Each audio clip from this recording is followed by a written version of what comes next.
Thank you very much for your time, sir. I have some questions for you. First one is, how can the devolution of power be effectively integrated into broader frameworks of developmental goals in context of federalism? Okay, you put a very good question in this regard. Actually, the constitution of any state is the main document under which the whole system is to be run. So the main thing in context of Nepal, if I observe the Nepal's constitution, I will suggest that there is an urgent need of certain amendments through which devolution of power and delegated legislation can be done so that the true spirit, in its true letter and spirit, federalism can work in Nepal. For example, if you think that certain powers and equal distribution of assets can only be done through constitutional amendment, because it is a binding law of the land and everyone has to follow it.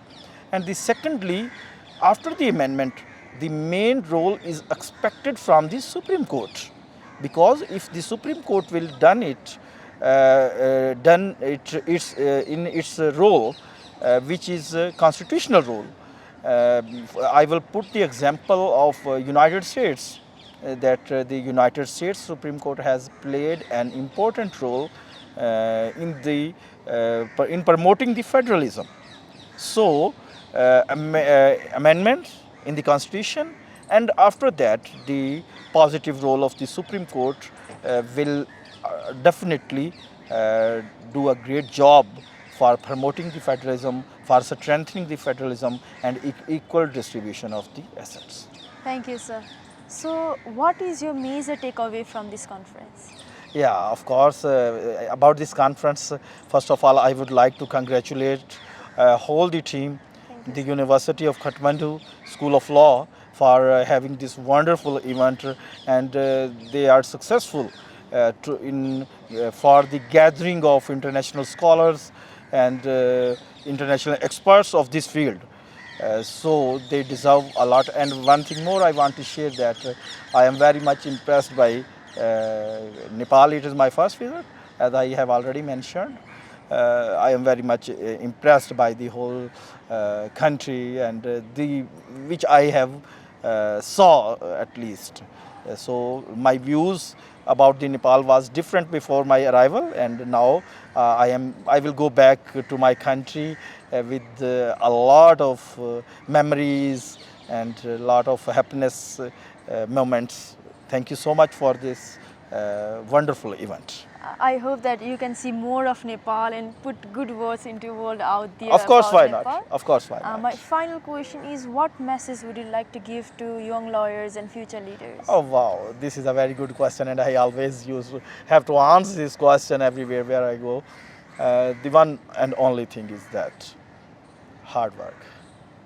And one thing more, the student of law and the graduates of law having more responsibility than any other field. If you see that the law graduates are interlinked in every field of life. For I will put the example, if there is a medical doctor, he will obviously perform in only his field. Engineer will perform in his field.